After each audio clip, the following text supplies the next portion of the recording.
Hello and welcome everyone to episode 3 of the Motorsport Mosh Pit podcast. I'm one of your hosts, Pheven, and I'm obviously joined by Dan from Let's Talk Motorsport Media, and Maka from Post Round Dump, and secretly there's a rumor that he is Toasty Trev. So we're gonna do Candace Owens style investigation. No, fuck Candace Owens. Yeah, we're gonna do some investigative journalism, a bit more credible than auto action on that one. And cancelled. That's it. We're done. Sorry, Betty. Now, this totally isn't the second time recording. Totally no, not. But we're here. Hey, you know, we're still more. We're more functional than the F1 cars this year. At least we're here. At least we're doing something. So what do we want to talk about first? F1 or Supercars? I reckon F1 because there's a lot to unpack from these new rules. Yeah, let's rip the Band-Aid off. Let's start off with our initial thoughts. Yeah, okay. All right, we'll start off with our initial thoughts. So I'll go first. I hate them. I honestly do not like these regulations so far. Bluntly, just say it.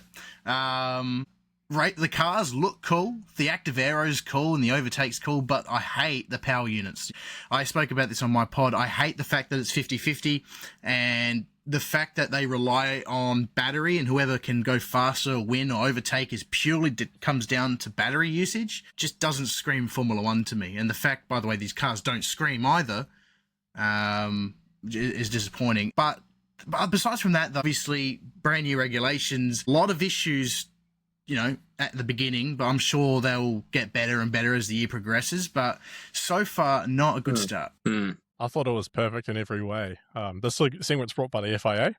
All I want to say, I just want to say, I'm probably Team Dan on that one. The regulations are a bit cooked at the moment. I see potential though, like the active aero and all that, and focusing more on mechanical grip than aerodynamic grip compared to last year. Definitely made the cars a bit more interesting to watch from that perspective. It seems like they're fighting the car a bit more, but they're able to control it, which is good to watch. Unless, you know, obviously you end up with 100 more kilowatts than you planned, like Oscar, trying to perform a hook turn at Albert Park, which is probably the first time that's happened. It's more of a Collins Street thing. But anyway, I think I don't know, I'm probably more positive than most people. I see potential in it, but right now, shit's fucked. Fair enough. Look, I'm going to be honest here. I'm not a fan of it. I'm not sold so far on these regulations. Looks-wise, the cars look really good. To be completely honest with you, I was skeptical at first about Active Aero, but then watching the cars through testing, then watching them this weekend just gone, I thought, okay, like that seems to be working out all right.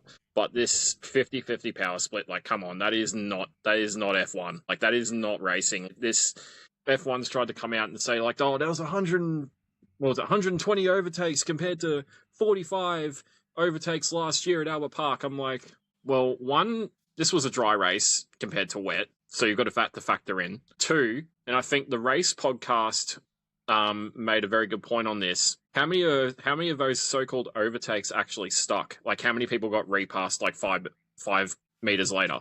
But to me, like, this 50-50 split, like, we'll get into this, but a bit more as the show goes on. But passing someone just because you've got a bit more battery compared to them, that's very artificial racing to me. Like, for me, Formula 1 should be flat out on the limit, pushing the realms of friggin' physics and, like, testing drivers, like, not just their physical strength, but their mental stability too. Because, like, the one thing I've always loved about F1 is the fact that, like, this is meant to be the pinnacle, and these are the best drivers in the world, and just performing some crazy maneuvers. Like, I want to see, like, Daniel Ricciardo style late braking or just, like, center-esque type stuff, just, like, going for gaps that are not there and just doing everything he can, but not just like, oh, I've got more battery than you, I'm just going to pass you on the straight. Like, come on. Like, that's just stupid. And so, at the moment, I'm not convinced, like I said, but there could be potential there. If they get rid of this 50-50 garbage, then you probably have a really great car. No, I completely agree. Interesting thought about the 50-50, because with the 50-50, I guess the main issue about the 50-50, right, is the super clipping. You know, going down the end of the straight, they lose power, and then it ends up being a bit of a pain in the ass. Yeah, super clipping. If they were able to find a way to, I guess, ignore the super clippings, you know, they're able to recharge everything and everything like that. Would that improve it? I guess I'm just looking at it from a different perspective. I'm just trying to provide balance somehow. But because I guess, like I think in some ways the 50-50 has helped with like the sudden urge of torque has been quite interesting to seeing the drivers handle that. You're seeing them fight a little bit more, and it kind of reminded me of like the 80s when you saw the turbo lag and those turbo cars. The sudden boost in power coming out of nowhere. They've had to kind of counteract that and fight around it and everything, and that was cool to watch. I think apart from the super clipping, if they can sort that shit out, would that improve the racing and make it a bit more, I guess, authentic? Well, I think another issue with it though is I like your comparison with the 80s cars, because it's pretty similar. We did have that turbo lag back in the day. But now, one of the main issues that didn't have back in the day is when they reach the top speed, the battery just runs out and the car slows down, which just destroys any epic, late dives and stuff like you mentioned earlier. So I think that is one of the main issues. I see what they're doing with this, and it does have potential, but they need to really work on it or get rid of it, because if 2026 is going to be anything like what Australia was, you might as well just call it a night, because no one's going to watch Baku, the main straight. Heck, even China this weekend, no one's going to watch them go from 330 to 340 halfway and then head down to the corner going 100 or 180. It's not entertaining. No, very, very good point. Like, the watching the onboard, like especially into I can't remember what turn number it is, but it's the chicane at the back in Melbourne. At Melbourne, let's take Sebastian Vettel's pole lap from 2010 in the RB6, like where he just downshifts 2 gears and then just is on the throttle flat again. Like he just changes the 2 gears, bang, bang, bang, he's through those corners. Or like even in the ground effect cars where they could nearly go through there flat out. Then you watch like George Russell's onboard pole lap from this weekend, and it's just like, then has to downshift and then hit the brake. It's just slowing. I think I watched one video, I can't remember who it was. They went from about 340 down to 270 something. Like that's just for a track that's relatively short compared to some of the places we're going to go to. What's Monza going to be like if they don't sort this? What's the first chicane going to be at Monza, where they're going to be hitting like 350 k's an hour, maybe if they hit that?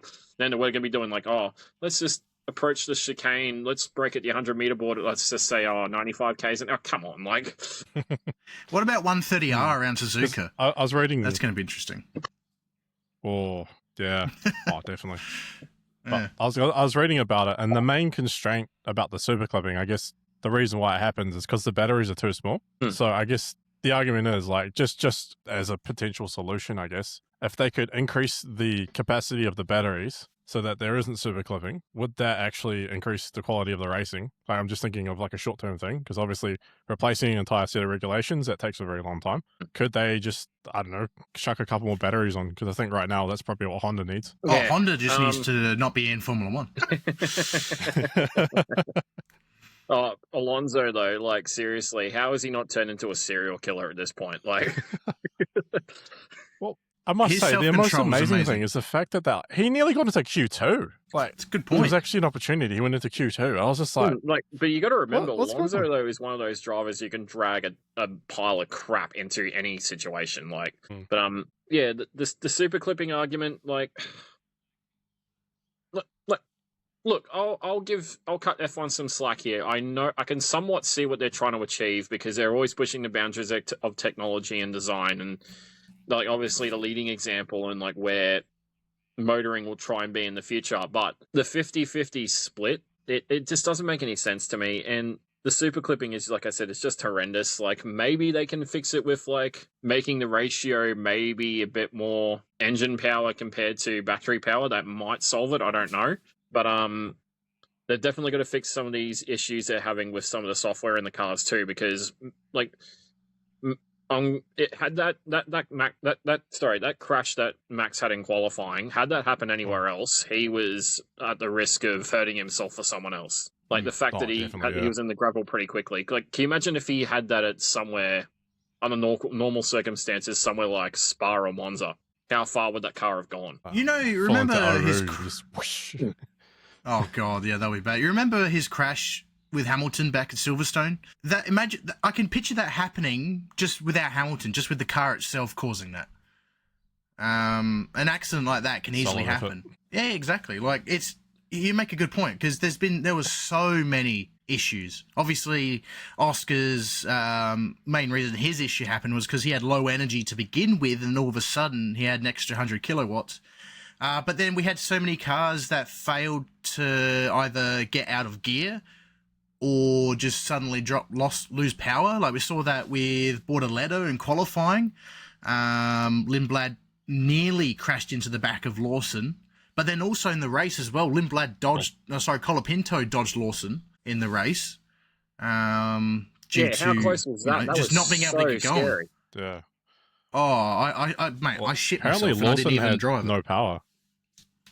Mm. Apparently Lawson wasn't able to get he's only something like 60 to 70% of his battery capacity was able to be used the entire race.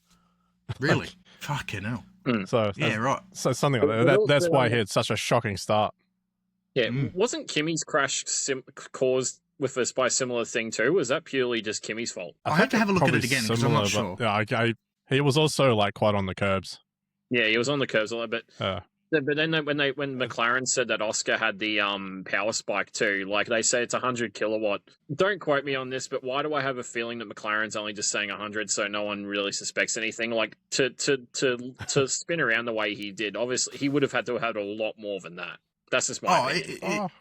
It looked like he was driving in the wet. It's true, but the curb's not as high as it used to be, though. Yeah, but the thing is, he barely touched the curb, though. Yeah. Like, he barely touched it. And, like, I think that's why even the team was surprised that it happened. But if you notice as well, it happened the moment he shifted gears as well. It wasn't mid-rev. It was as soon as he shifted a gear, the car just went.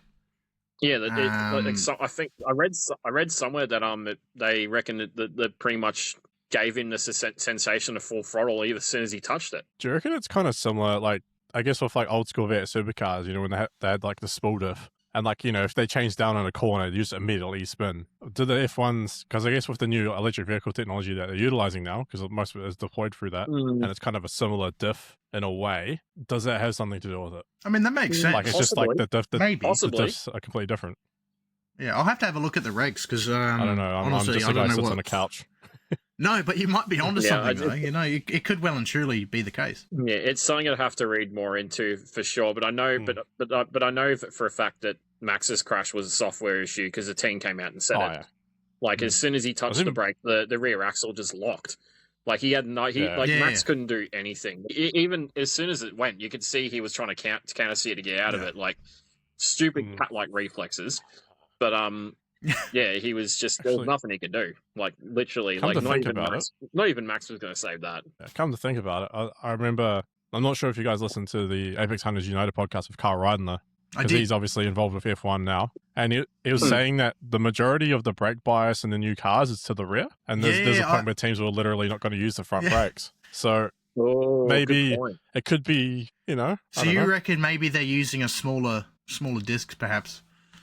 In favor, like, because they're just relying more on that could be part of it. That's interesting. Yeah, I mean, that could be a factor. I mean, because like Mac's not going to fucking do anything like that into a corner by himself. Like, let's be honest. No. But you just saw the car under brakes in a straight line spin when he was nowhere near the grass. That is obviously the mechanical failure. But to do that, you either need to have A, like downshifting, but then B, also the brakes. If you've got majority rear back brake bias, essentially as a handbrake, and you kind of do a spin like you would when you're a 16-year-old with your bloody Macca's trays on the front rear wheels. Yeah. That's what I mean. It looked like it was just at the back. Sorry, that footage. Sorry. It's just the feed. I didn't realize you were speaking. Sorry. That footage of Max just spinning out of nowhere, like that kind of just reminded me of like I think it was 2000, and this is talking about V8s by the way. 2005 in the shootout when Russell Ingall put it off at the chase. Because I think from memory, the start of the shootout was wet, and the first two cars went out on wet tyres. He was the first one on dry tyres, but he had a crap load more rear brake bias, they said, from memory. And when he went down to the chase, like they said it was too much rear bias, and then they just rears locked, and next thing you know, bang, he was in the dirt. It kind of reminded me of that. So, but it's an interesting point you said about the cars now running a bit more rear brake bias. Maybe we could see. I was talking to this a bet with a workmate of mine. If that happens again at a truck like Monaco, what's going to happen? That's going to be terrifying. What about the castle section of Baku? Or even something like That's going to be interesting. Oh yeah, But turn one at Zandvoort. Yeah, if anyone's going to do the castle section at Baku in reverse, it's going to be Leclerc, so he can say that he's both the king of like going in forwards, going in backwards. He's just, I am stupid. I think that's our headline for today. Charles Leclerc, king of going forwards and backwards. Just ask his wife. Jeez. Sorry, Charles, I love you. Yeah.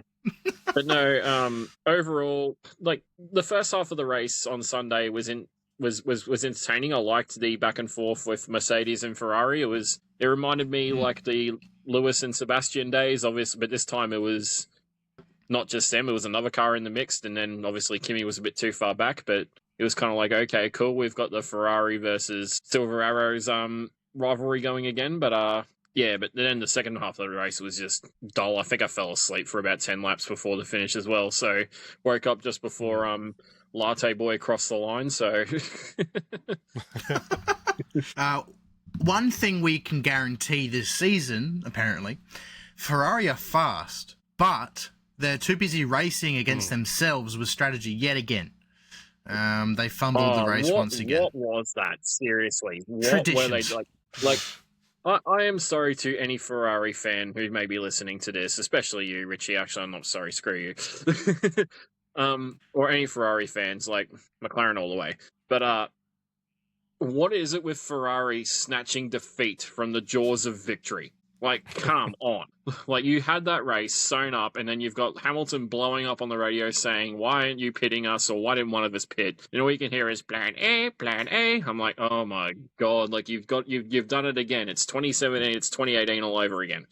It was annoying, because I picked Charles, obviously, to win, and the first lap, I'm like, oh, fuck, we're on here, boys. And I fell into the trap of Ferraridom, where it all looks promising, and then it just completely drops off.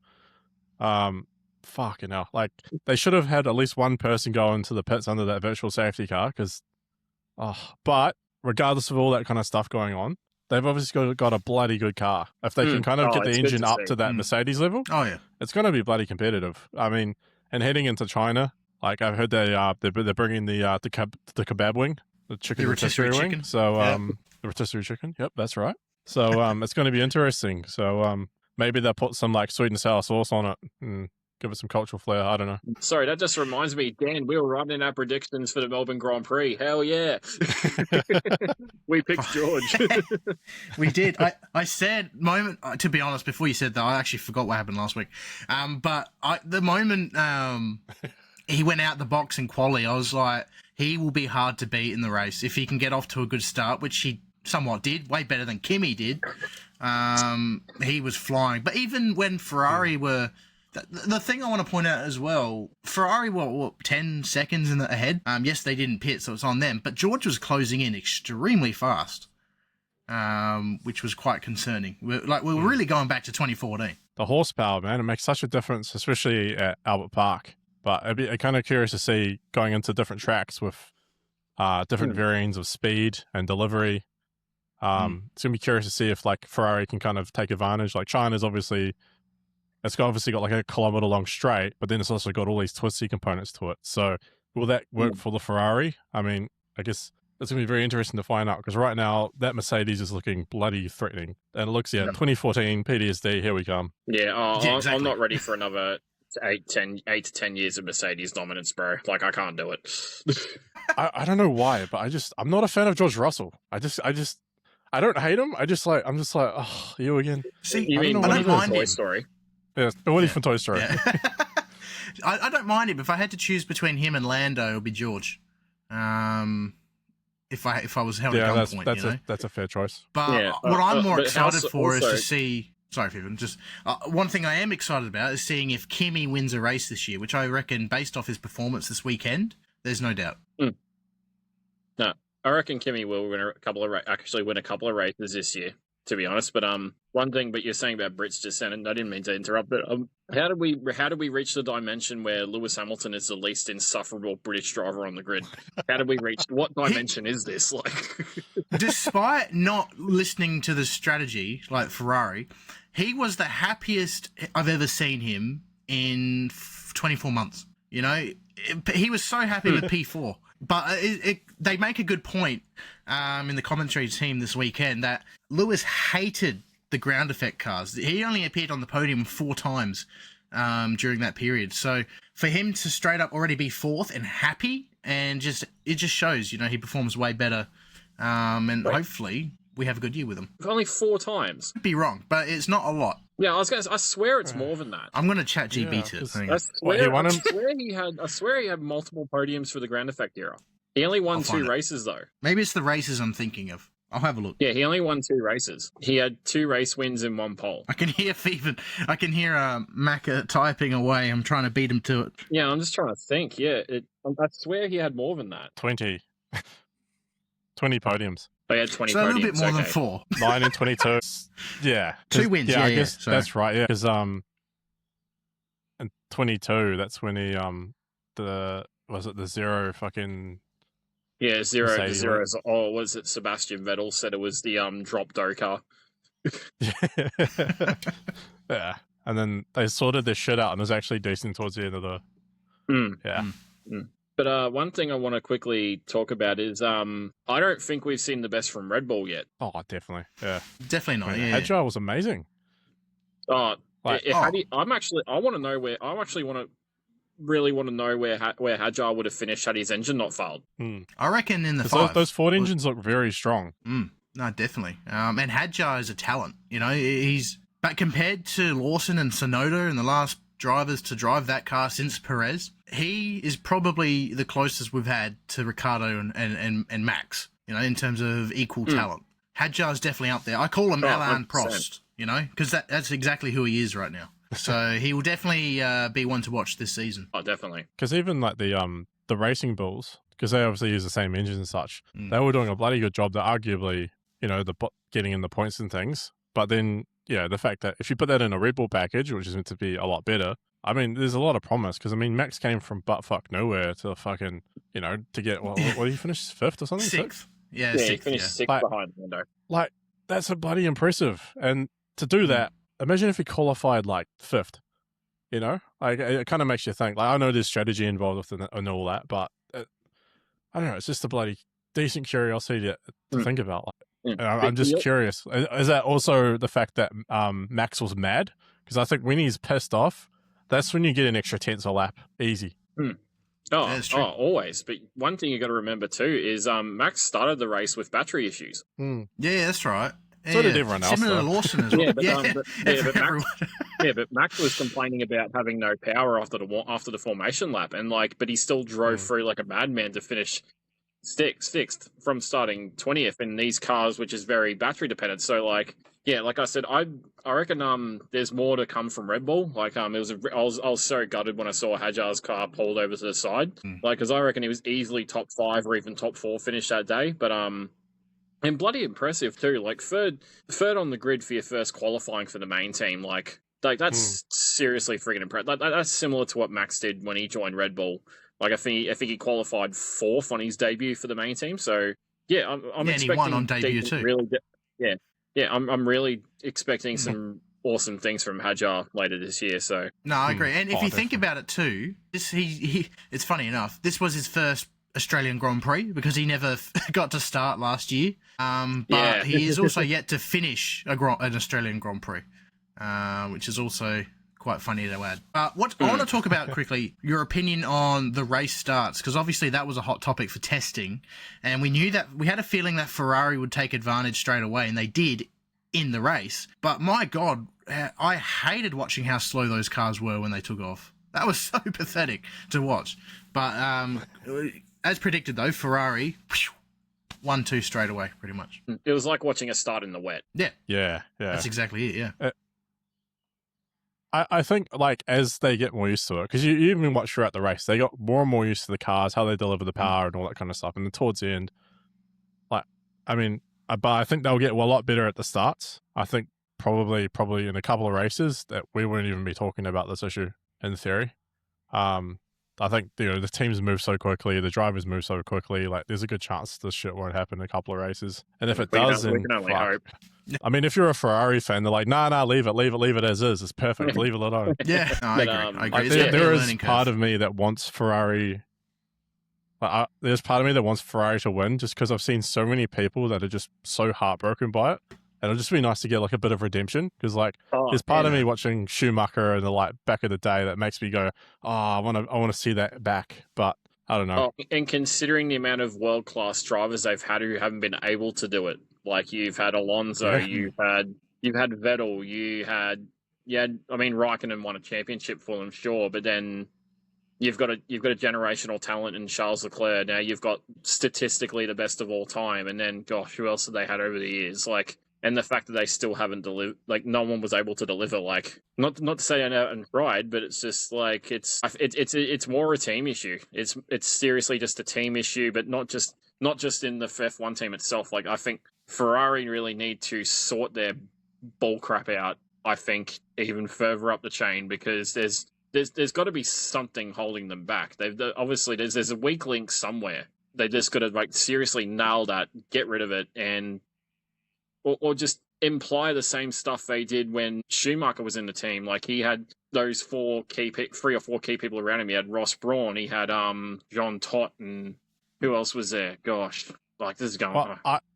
I would argue and say Lewis has tried to do that, because he's brought in a variety of different people from Mercedes and Red Bull, and he's obviously trying to do what Schumacher did in the mid to late 90s. Where he came in 96, I think it was, in Ferrari. Yeah, 96. And he brought in John Todd, brought in Ross Brawn, all these amazing people. And over a period of time, it took him 5 years, essentially, to win a world championship. And because you got to remember, Ferrari in the mid-90s was probably in a similar position as it was last year, where realistically, it was shit. Not at the level it should have been. They hadn't won a title in since the 70s. Well, if you make a good point, because McLaren were dominating at that time too. Yeah, Jody Scheckter, I think.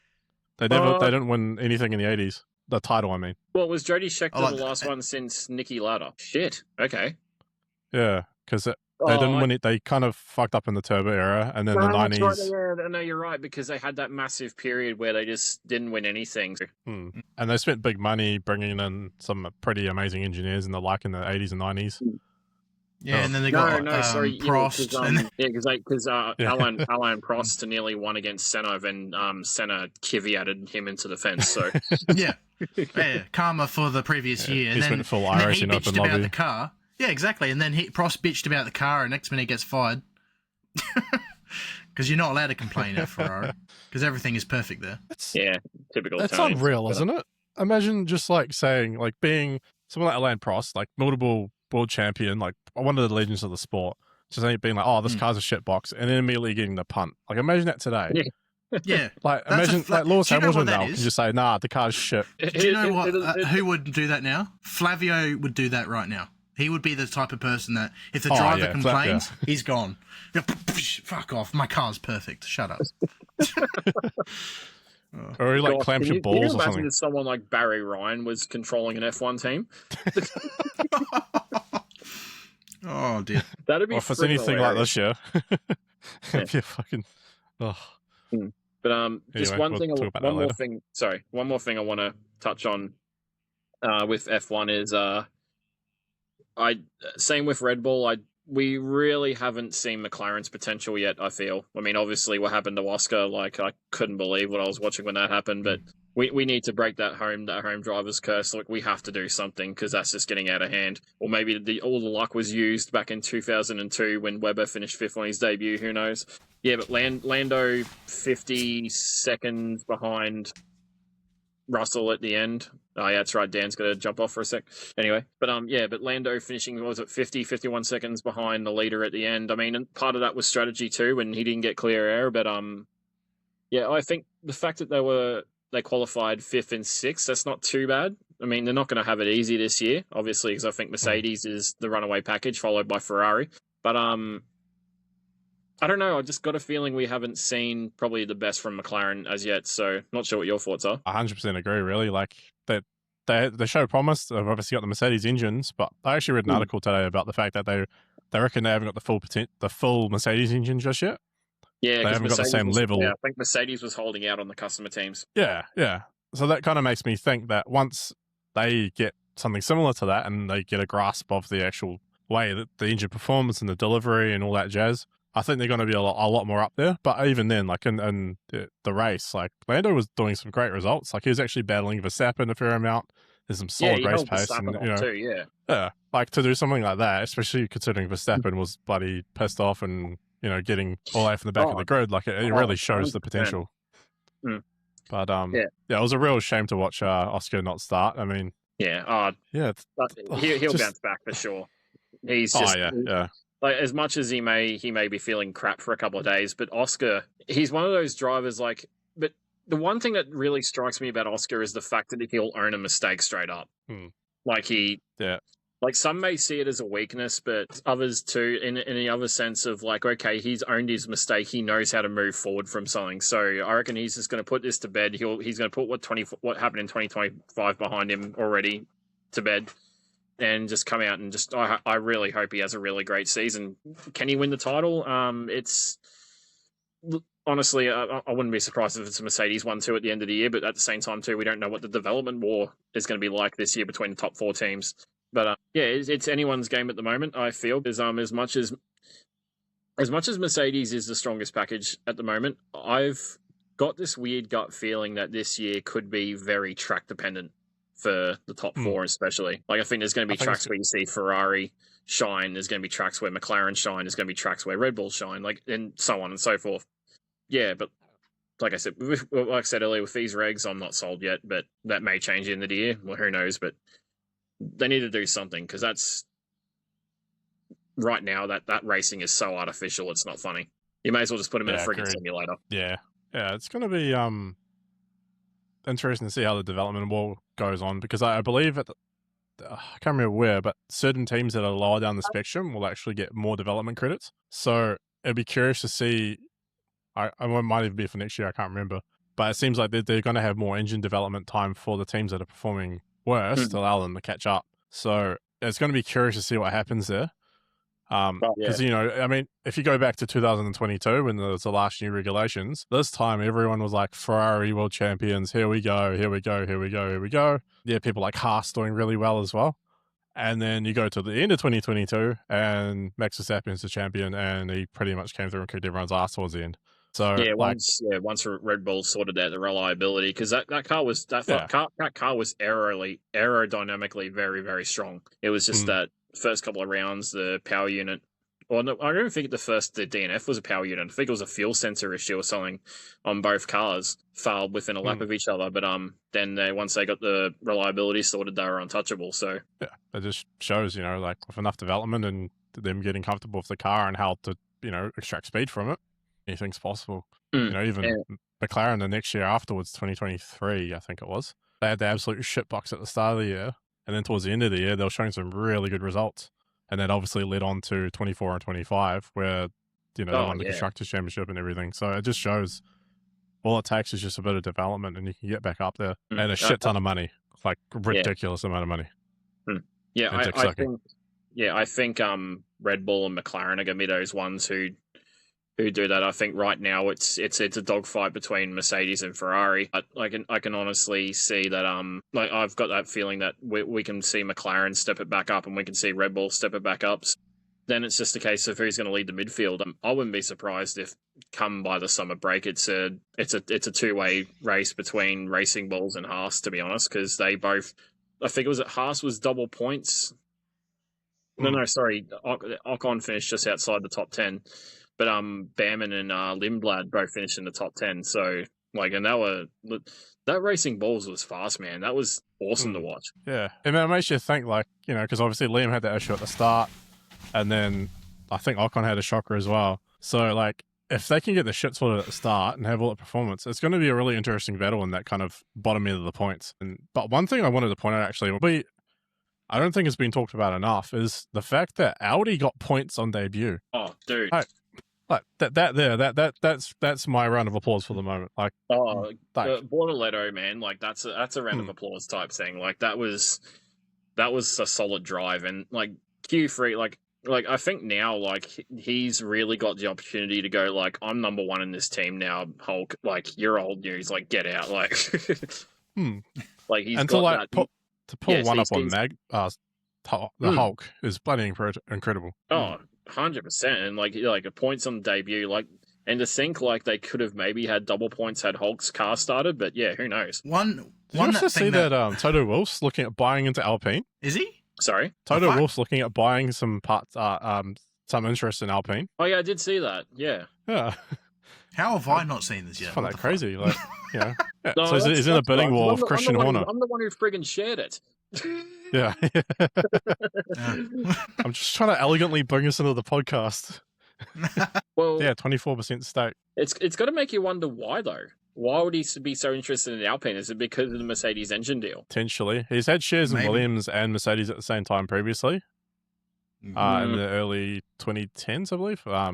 So maybe he's doing something like that, and he wants to try to develop another junior team, like he kind of did with George Russell back in the day or something. I don't know. Oh yeah, like how they've got racing bulls now for the Red Bull side. Yeah, yeah. Because I like that. I guess back in the day, you know, like probably 10 years ago, Williams was essentially a backup team for the drivers. You know, they took Bottas, put them in the main team, the Mercedes, and then they eventually got Russell in there. So it kind of makes you think, you know, they've got Antonelli in there, they've got that set, but they're probably going to look for the new driver in probably 5 to 10 years, right? Once Russell goes or retires or whatever he does. Because I can see Lando and George and... Because he knows how to do that, apparently. Oh, I saw that. Yeah, or he might be filming the next Toy Story as well. Yeah. To be honest, I can see that we're now like halfway, or at least over halfway distance with Lando, Leclerc, Russell in their careers now. You know, they're definitely not spring chickens anymore. They're 6 years or so, 6 or 7 years into their careers in Formula One. Joined in 18 or 19, 20, around there. So even Albon as well. Yeah, exactly. So we're seeing, but with that being said, though, we've still got the old gooses as well. We've got Alonso, Stroll, the ultimate goose who shouldn't even be there. But then we've got Carlos Sainz as well, you know, and Hamilton, of course. So we're going to start seeing the surge of the young kids coming through very, very soon. With Kimi and Bortoletto have really proven that. And Piastri, for that matter, he's still, you know, it's only his 4th season. So he's like on the borderline of rookie. Like young gun, so it's going to be interesting. I'm excited. I think we're in for a bright future as long as the batteries work. I'm looking forward to it. But one team that struggled this weekend was Cadillac. They had no pace whatsoever. Like 3 laps down on the leader. They may as well have been cruising with 20-inch chromies and friggin' airbag suspension, just doing low ride like hydraulic type crap. Like yeah, like that. Yeah, no, it was bad.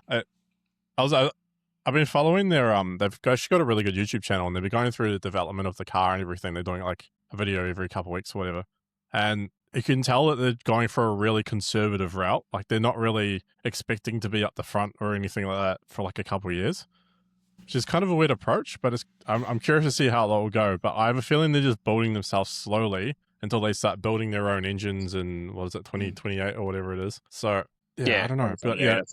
It wasn't the best debut. I mean, obviously Bottas had that mechanical failure, and then Perez decided to just say "fuck you" to Lawson and be like, "Remember me, bitch." Yeah. Oh, like those two are worse than schoolyard children. Like, yeah. Like we all forgot about the fact that Lawson replaced Perez. You know, the fact that Mexico hasn't. Yeah, well, that's it. The only reason he joined Formula One again was to kick Liam Lawson's ass, from the looks of it, and now he's going to retire after doing it. So there you go. He's going to retire in an even worse team. Like, yeah, but yeah, I think that's pretty much covered most of what would F1 talk. What do you reckon?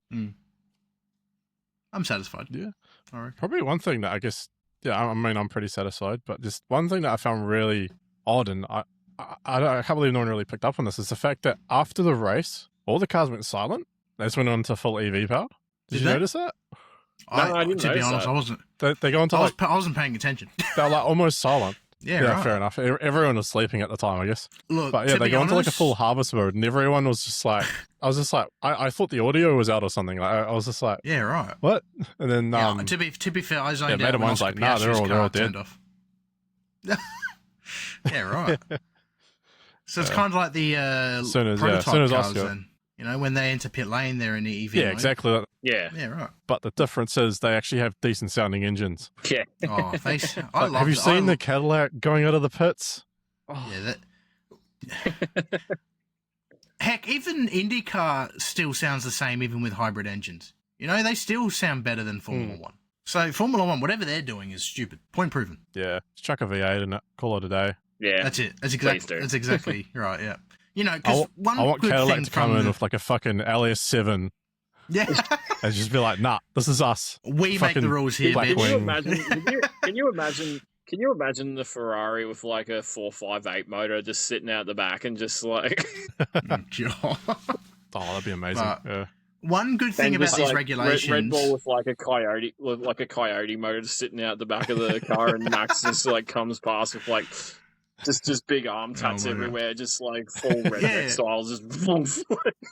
and then there's Aston Martin with their Flintstone cars. They're actually using Alonso and Stroll as the engine because it's faster than the one they got now. So there you go. But one good thing about these regulations, but Aston Martin just goes full 007 type style, and then just like Fernando just hits a button on the steering wheel when someone's in front of him and just fires missiles at it like. Yeah, exactly. Yeah, I forgot about that part. Yeah, that's the plan for 2020. That's why they're not out on track, is because they're working on that side of the garage. You know, they're working on the missile development. So there you go. Yeah, but you know the reason that I'll never do it. Sorry, I was gonna say, you know the reason I'll never do it though is because Stroll's stupid enough to turn them on himself. I just want to be clear. There's nothing in the Formula One regulations about weapons. Yeah, he would. Like, he's got a point. I think you're onto something here, Maka. There you go. But one good thing about Adrian these... Newey just like fucking designing nukes. Yeah. The positive thing about these regulations is the sustainable fuel that they're using now, right? Is this going to open the door to say goodbye to hybrids and go back to, you know, V8, V10, but keep the sustainable fuels? Because obviously Sebastian Vettel's doing that with his vintage F1 cars. You know, he did it with Senna's 93 car and Mansell's 92 car, and it sounds and performs exactly like it did back then, and it just used sustainable fuels. Could we see that in the next probably in the next regulation or so? Potentially, from what I've heard, the big thing about these kind of synthetic fuels, e-fuels or whatever the fuck they call them now, is the cost is ridiculous because it requires, at the moment anyway, it requires a significant amount of like processing to actually be converted into something that's combustible. I think that's one of the big pressing issues at the moment. And I know over time that's definitely going to become cheaper, but I think it's possible. But then at the same time, you've also got manufacturers like Audi and Ford and Mercedes. They obviously want to utilize what they're selling. So unless e-fuels are commercially there and everyone starts using them, I don't really see it becoming such a big thing. What they should use is Mr. Fusion from Back to the Future 2, you know? You get rubbish and use that as fuel. You know, that does the trick. That'll be cheaper. I wish we could do that now without fuel crisis. Look, honestly, I would love nothing more than to hear a V10 or a V8 again. Like the stuff we grew up on, like it's easy to look for the rose-colored glasses and think that was so good, blah blah blah blah blah. But like I said, as much as I would love to see them return, sadly, I don't see it happening unless someone comes in and takes over F1 and says, look, I'm going to do now what the fans exactly want. Like, they're just going to go read all the comment sections, all the emails, all the garbage they get sent. It's going to take someone just to radicalize everything and just be like, let's go back to basics and go racing. But correct me if I'm wrong, but I think one of the biggest reasons that Audi entered now was because of the regulations they were going to be using and the engine setup, which I think is was one of the biggest selling points as to why Audi came in. And obviously, because we want more than 20 cars on the grid, we want to see at least, if we could have like 30 cars, like that'd be awesome. But like I said, it takes someone to come in who just wants to have like a wild approach, just completely shake things up, and then go be like, okay, like we had an awesome V10 era, we had an awesome V8 era, let's go back to that. But I honestly, sadly think those days are over. Like we can look back on it on YouTube and all that other stuff and think, oh, how good we had it. But then, and like to be honest, like we haven't had some bad years in the hybrid era. Like the cars for the first couple of years said are terrible, but we've had some of like the greatest races. Like we've had. Like, gosh, there was, even in the Mercedes dominance, we had some really standout drives from different people, and we had some memorable moments. Like, we even had the incredible 2021 season and other things like that. So, I think the biggest thing, as long as the racing is good and not artificial, what this seems to be in this current rule set, that's probably obviously, that's the biggest talking point and the biggest thing that matters. But, yeah, I don't know how much more I can add on to that, but. Yeah, it goes. Yeah, go on. Go on. I was just saying it goes back to what Maka said. You know, probably the alternative right now is to make bigger batteries, because at the moment it's all like the power is fantastic. It's the fastest we've ever seen Formula One. But the problem is it just can't. Like the batteries just can't keep up. So maybe a short-term fix for a long-term gain, I guess, is extending the size of the battery capacity. I've even got a better idea. I just thought of this. So instead of increasing the size of the battery, increase the power of the engine so it charges the battery quicker. Because right now the engine's only got like 500 horsepower or something. So they're relatively like detuned. Why not just chuck on another fucking 150 horsepower? That should, in theory, create more power to charge the battery quicker. So if the batteries are charging quicker, they're not going to clip as quickly. Could that solve that problem? Because surely that's probably a pretty easy fix. Because now think about it, batteries are actually quite heavy, expensive, and annoying to package. Surely they could just, I don't know, put a bigger turbo on it. Maybe, but you'd have to make that you'd have to like either make that a control component or control set where you all have to run pretty much the same thing. Because F1 is really open to interpretation with a lot of the things. Like obviously we're seeing with Ferrari running the smaller turbos, that's why they're getting off the line better.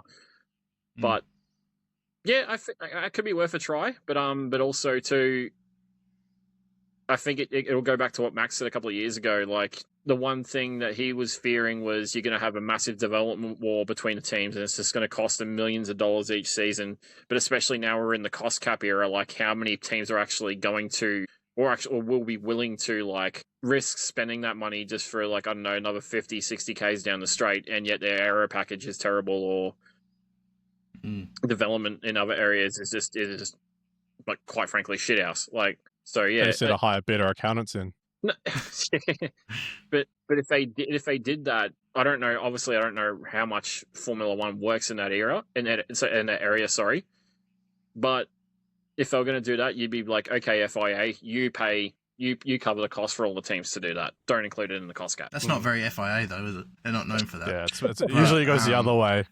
Yeah, exactly. But you pay us and develop your own engines. Yeah, no, I agree though. It should be, if anything, if they do that, it would have to be a controlled component. Now, I know Formula One, of course, is, and I love the fact that Formula One is, you know, the pinnacle of motorsport for both drivers and engineers. You know, because I feel like Formula One is at the moment competing with WEC because they're quite similar too. You know, it's all about who builds the best car. Now, Formula One, obviously, we love supercars, IndyCar, NASCAR for the fact that each car is majority identical. But it's just something about Formula One, seeing which team brings out what design each time around. It's something special. But with that being said, though, nothing wrong with having a controlled component for part of the car to make better racing. Absolutely agree with that. F1 parody. Let's start a shitstorm. Oh God. No, it's like I said though. It's like if they were going to do something like that to increase the power of the motor, I'd be if I was the teams, I'd be turning around to F1 and be like, okay, you cover the cost and then we'll develop it. Like, yeah. I'd be making the FIA pay for it. Screw them. Like that. That's what I meant. Like, it'll be like, if I was like Red Bull or McLaren or even Ferrari, I'd be like, okay, we want more horsepower.